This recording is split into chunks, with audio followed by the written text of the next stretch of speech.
तो hello my rock stars, की हाल है, कैसे हो आप सब। आई होप आपका प्रेपरेशन फुल ऑन दमदार चल रहा है and I hope you my lovelies are doing good. तो आज हम वो एक डिस्कशन करने वाले हैं जो कि आपके लास्ट मिनट प्रेपरेशन के लिए बहुत इंपॉर्टेंट है। ना ही सिर्फ ये आपको अभी आज पूरे दिन या राइट नाउ प्रैक्टिस करना है जो भी मैं टिप्स बोलूं, बल्कि इसे आपको एग्जाम हॉल में भी याद रखना है। तो लास्ट मिनट हैक्स या लास्ट मिनट टिप्स क्या क्या है, क्या क्या डिस्कस करेंगे वो भी सुन लो। बहुत सारे मेरे बच्चे मुझे पूछते हैं कि 6 मार्कर के अलग अलग फॉर्मेट्स है, वो तो आपने बता दिया कि स्पीच आ सकता है, डायलॉग आ सकता है, एटसेट्रा, बहुत सारे ऑप्शंस है, लेकिन इनके फॉर्मेट हमारे पास नहीं है मैम। क्या आप हमें वो नहीं दोगे? जरूर देंगे, फॉर्मेट बता दूंगी ताकि आप आराम से अपने लिटरेचर के क्वेश्चंस कर सको। दूसरा, रीडिंग कॉम्प्रिहेंशन के कुछ टिप्स एंड ट्रिक्स बहुत बच्चे मांग रहे हैं, तो वो भी जो मेजर टिप्स एंड ट्रिक्स है एग्जाम पर्सपेक्टिव को दिमाग रखते हुए, लास्ट मिनट को दिमाग रखते हुए, वो भी बता दूंगी। राइटिंग स्किल्स के लिए भी मेजर 2 पोर्शंस में आपको फोकस करना है, एक है लेटर, एक है आपका क्या नाम है उसका, एनालिटिकल पैराग्राफ। तो उनके लिए भी मैं टिप्स लेकर आई हूं। नंबर 4 लास्ट, ग्रामर के लिए आपको क्या ऐसे 2-3 इंपॉर्टेंट चीजें हैं जो अगर दिमाग में रख लिया तो एग्जाम मक्खन की तरह निकलेगी, वो टिप्स भी देखेंगे। तो काफी कुछ है, बहुत जल्दी से बिना ज्यादा टाइम वेस्ट किए शुरू करते हैं हमारा pro tip discussion last minute hacks का। चलो, तो सबसे पहला बात, 6 मार्कर का जो फॉर्मेट आप हम मुझसे मांगते जा रहे हो, क्या क्या आते हैं 6 मार्कर के क्वेश्चंस पे, वो देख लेते हैं। स्पीच आ सकता है, डिबेट आ सकता है, आपका डायलॉग आ सकता है, आर्टिकल आ सकता है, ब्लॉग भी आ सकता है, and travelogue and diary entry. तो इन सारे ऑप्शंस के लिए मैंने आपका फॉर्मेट रेडी रखा है, पिक्चर में नहीं, हम अभी जल्दी से डिस्कस करेंगे, वैसे फॉर्मेट सॉल्व करेंगे। चलो, सबसे पहले to start with speech writing. Simple है, स्पीच जब आप लिखते हो ना, इसमें कुछ नहीं, नॉर्मल पैराग्राफ राइटिंग आपने किया है, वही सेम अप्रोच आपका फॉलो होता है, ठीक है। स्पीच पे आप क्या काम करना होता है आपको, सबसे पहला आपका यहाँ ब्लैक में ब्लैक से लिख रही हूँ, अरे वाह, सबसे पहला काम आपका यहाँ पे होगा कि एक इंट्रोडक्शन का पैराग्राफ बनेगा।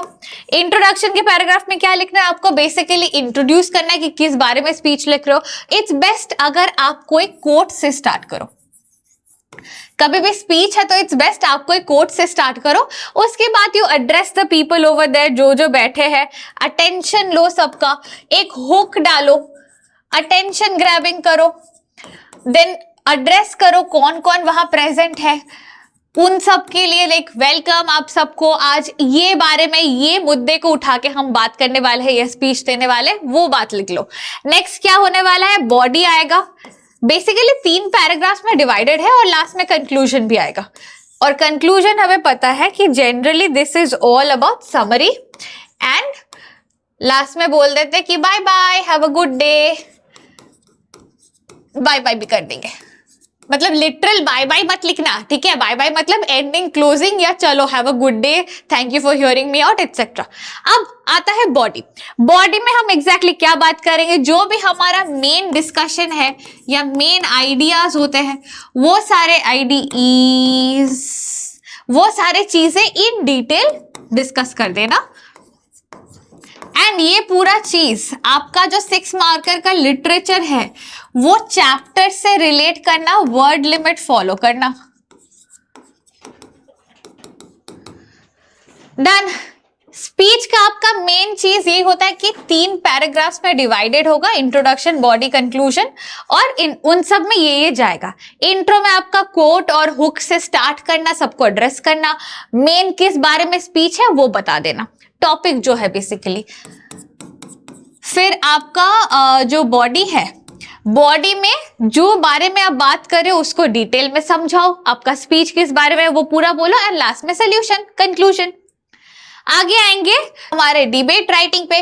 डिबेट का क्या है, आपको बेसिकली क्या करना होता है, दो ऑप्शंस होते हैं, कोई एक स्टांस आप चूज करते हो और उसकी बढ़ाई करते हो। ऐसे बढ़ाई करना होता है डिबेट में ताकि व्यूअर या लिसनर जो है वो आपके बात से कन्विंस हो जाए। यहां भी आपका अप्रोच ऐसा होगा कि सबसे पहला जो लाइन होगा वो होगा एड्रेसिल। सबसे पहले ऑडियंस को, ऑडी लिख रही हूं मैं, ऑडियंस को एड्रेस करो कि जो है welcoming everybody, respected principal, school teacher, fellow mates, सबको एड्रेस करो। उसके बाद अपना ओपनिंग लाइन दो। अब ऐसा भी कर सकते हो कि ओपनिंग लाइन के मतलब ऑडियंस रेफरेंस के पहले भी आपने कोई कोट से स्टार्ट किया, ये भी पॉसिबल है कि पहले एक कोट लगा दिया, फिर एड्रेस किया, फिर मैंने ओपनिंग लाइन डाला। ओपनिंग लाइन देने के बाद मतलब यहाँ पे आप टॉपिक बताओगे कि किस बारे में आपका डिबेट है, एंड फिर आएगा आपका अपना ओपिनियन या स्टांस। जैसे कि अगर मैं ऑप्शन दूं, दो कैरेक्टर्स उठा लिए दो चैप्टर से और आपको पूछा कि कौन सा कैरेक्टर बेटर है या कौन सा टाइप का पेरेंटिंग बेटर है, डू अ डिबेट राइटिंग, तो उसमें आपने किसी एक पार्टी को चुना और उसके बारे में अपना ओपिनियन दिया कि मुझे लगता है इसका पेरेंटिंग स्किल बेटर है, क्यों, उसको पूरा डिस्क्राइब किया। ठीक है, अब ऐसे डिस्क्राइब करोगे जो कि चैप्टर रेलिवेंट हो, चैप्टर से रिलेट कर देना, एंड इंश्योर कि चैप्टर की ही पॉइंट से आप डिबेट दे रहे हो, अपने इनपुट्स मत देना। अगर देना है तो मैक्सिमम 1 ओन इनपुट हो सकता है, उससे ज्यादा नहीं। ठीक है, इतना हो गया। इसके बाद सिंपली आपको कंक्लूजन पे आना होता है, या मतलब इसके साथ इसका रीजनिंग भी आएगा ना, ओपिनियन दोगे तो उसका रीजन भी दोगे, तो ये पूरा आपका बॉडी होगा और उसके बाद लास्ट में कंक्लूजन, जहां पे आप एंड इस ये बोल के करोगे कि thus it is clear and evident that इस वजह से मेरा जो ओपिनियन है वो सही प्रूफ हो रहा है, ऐसे करके एंड कर देना। ठीक है, अब आएंगे नेक्स्ट वाले में जो है article. Article writing I think हमने बचपन से भी किया हुआ है, बट फिर भी आपके डिमांड पे हम आर्टिकल राइटिंग का फॉर्मेट फिर से देखेंगे। आर्टिकल राइटिंग में सबसे पहला आता है टाइटल, उसके बाद आएगा किसने लिखा है, बाय हुम उसका नाम या ऑथर जैसे भी लिख लो, ये है। इसके बाद आपका आता है इंट्रोडक्शन, फिर आपका आता है बॉडी, फिर आता है आपका कंक्लूजन। अब जो बात है ना, टाइटल तो टॉपिक क्या है वो टाइटल आ गया, ये एक नाम आ गया कि नाम दिया हुआ है और नहीं दिया हुआ है तो एक इमेजिनरी नाम डाल दिया। इंट्रोडक्शन, बॉडी, कंक्लूजन जो होगा ना, बॉडी में पूरा डिटेल डिस्क्रिप्शन देना, चैप्टर के जो भी एस्पेक्ट का क्वेश्चन है पूरा डिटेल बॉडी में आना चाहिए। समरी में एक एंडिंग या कंक्लूजन दे देना जो कि समरी है, एंड इंट्रोडक्शन में हुक कुछ डालना या एक कोट डाल देना जो कि इस चैप्टर के क्वेश्चन से रेलिवेंट हो, that will make it more impressive. ठीक है, हमारा आर्टिकल भी हो गया। जल्दी से नेक्स्ट वाले पे चलते हैं। अब आना है ब्लॉग। ब्लॉग भी बहुत सिंपल है, इनका ना छोटा छोटा फॉर्मेट है, बिकॉज ये राइटिंग स्किल में नहीं आ रहा है, ये लिटरेचर में है, तो इनके फॉर्मेट भी बहुत छोटे छोटे हैं। ब्लॉग का क्या होता है, सबसे पहला रहेगा आप ऊपर एक ईमेल आईडी दोगे, कोई भी xyz@gmail.com या कोई भी ईमेल आईडी दोगे, फिर वहां पे टॉपिक का नाम लिखोगे, टॉपिक नेम या हेडिंग,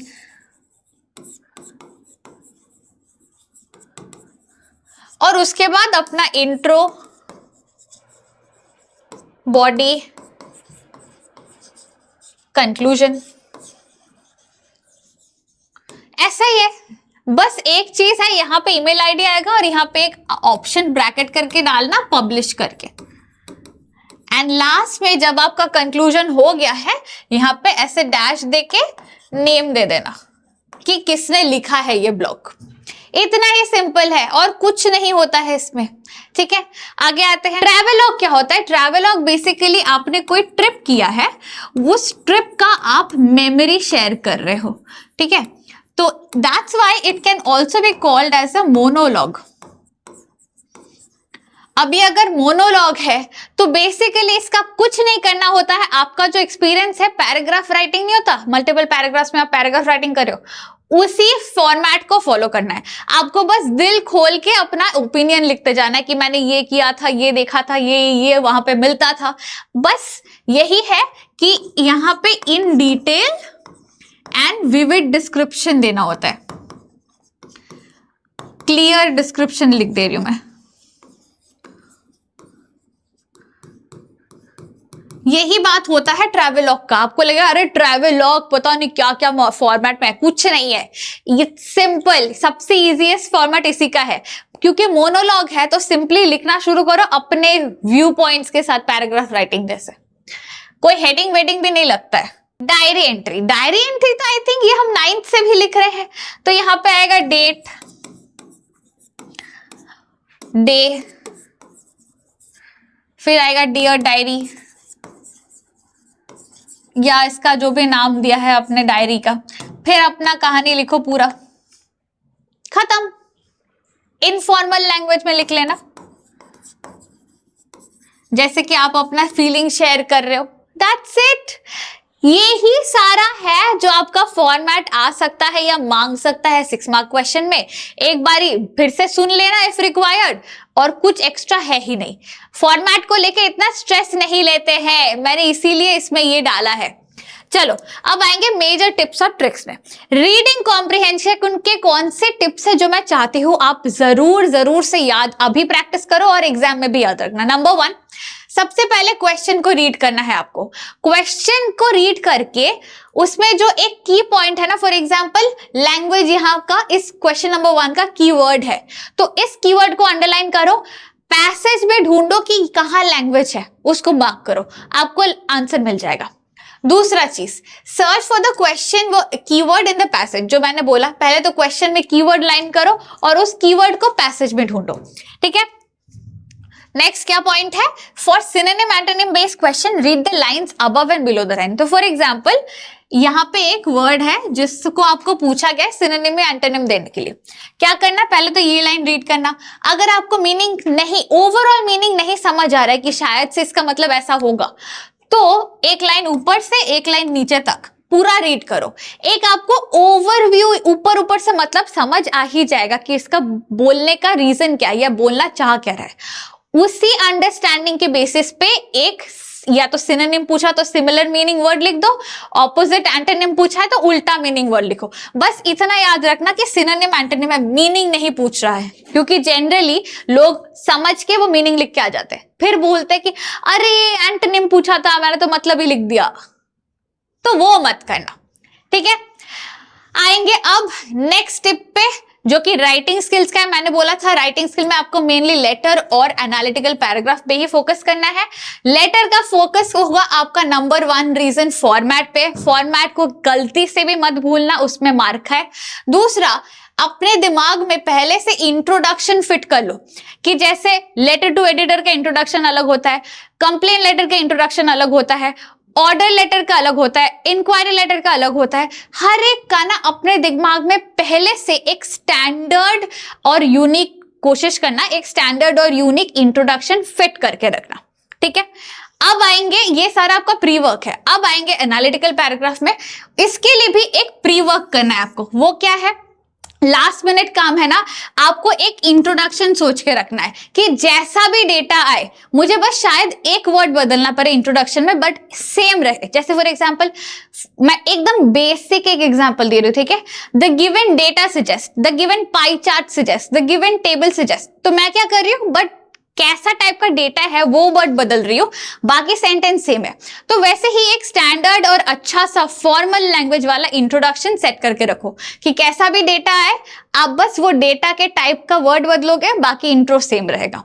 नेक्स्ट क्या प्री वर्क करना है, कुछ वर्ड्स रेडी रखो जिससे ट्रेंड्स दिखते हैं, जैसे स्काई रॉकेटेड हो गया, शार्पली फॉलिंग डाउन हो गया, या सेम मतलब स्टैग्नेंट हो गया। तो उससे क्या हो रहा है, ट्रेंड्स को हम एक्सप्लेन कर रहे हैं एक शब्द से, ऐसा नहीं बोल रहे कि ऊपर जाते जा रहा है या धप से नीचे गिर गया, ऐसे नहीं, एक्सप्लेन नहीं, एक वर्ड से। तो ट्रेंड्स के लिए थोड़े कुछ वर्ड सोच के रखो, ठीक है। फॉर्मल वर्ड सोच के रखो, जैसे कि पैराग्राफ बेस्ड डेटा आया या स्वॉट एनालिसिस डेटा आया। कुछ फॉर्मल टर्म्स अपने दिमाग में रखो जिसे आप उस लैंग्वेज को चेंज करने में मदद है। मतलब एनालिटिकल पैराग्राफ हमेशा formal in tone and language होना चाहिए, तो मेक श्योर कुछ फॉर्मल वर्ड्स आपके दिमाग में, कनेक्टिंग वर्ड्स हो या कैसे भी, फॉर्मल लैंग्वेज करना है आपको, ये दिमाग में रखना है। एंड लास्टली कुछ वर्ड्स परसेंटेजेस के लिए या फ्रैक्शंस के लिए अपने दिमाग में रेडी रखो, कि जैसे 1/4 ऑफ या 2/5 ऑफ या हाफ ऑफ या 10% ऑफ समथिंग, ये चीजें दिमाग में रखना है, क्योंकि जो भी अगर डेटा बेस्ड आता है ना, स्टैटिस्टिकल डेटा, उसको इंटरप्रेट ऐसे करना, नंबर्स को परसेंटेजेस या हाफ या फ्रैक्शंस में दिखाना, ठीक है। एंड एक और चीज जो है, समरी का या जो कंक्लूजन होता है ना, तो समरी के लिए भी कुछ वर्ड्स दिमाग में रखना, like in a nutshell, overall, to, in order to conclude, ऐसे कुछ अच्छा सा एक कंक्लूजन का स्टार्टिंग याद रखना। ये आपका प्री वर्क है, ठीक है, ताकि बोर्ड्स के लिए जब आप पेपर देने बैठ रहे हो, आपके पास सब रेडी है, सिर्फ क्वेश्चन के हिसाब से इनपुट्स डालने हैं, बाकी पूरा आउटलाइन रेडी रहे आपके पास, ठीक है। नेक्स्ट आएंगे लास्ट चीज, when you have options in question. मैंने ये हमेशा हर बार आपको बोला है कि जब भी आपके पास ऐसे क्वेश्चंस आ रहे हो जिसमें ऑप्शंस है ग्रामर में, एलिमिनेट करो। टेंस के हिसाब से सोचो कि ये जा रहा है, टेंस में सही बैठ रहा है, सिचुएशन सही है कि मतलब अभी कंटिन्यू हो रहा है एक्शन, या पहले से शुरू हुआ है अभी तक चल रहा है, कैसा है, उसको एनालाइज करके एलिमिनेशन मेथड यूज हमेशा करना।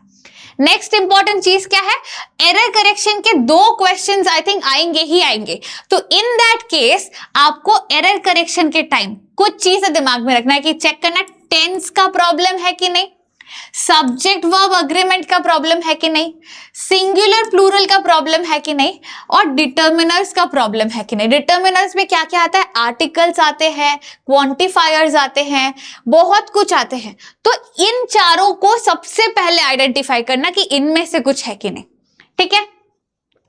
तो ये थे आपके कुछ important tips and tricks and hack जो इस बार आपको दिमाग में रखना है, फुल जोश, प्रॉपर तैयारी एंड धमाकेदार एग्जाम लिखने के लिए। प्री वर्क जरूर कर लेना, और बोर्ड्स के लिए ये सारी चीजें अपने दिमाग में इनपुट के हिसाब से ऐसे कैप की तरह बिठा लेना, ठीक है। तो मिलते हैं शाम में, till then stay smiling, stay happy, signing off my rock stars. Thank you so much guys, पढ़ाई करते रहना, let's embrace challenges and unlock potentials. Bye guys.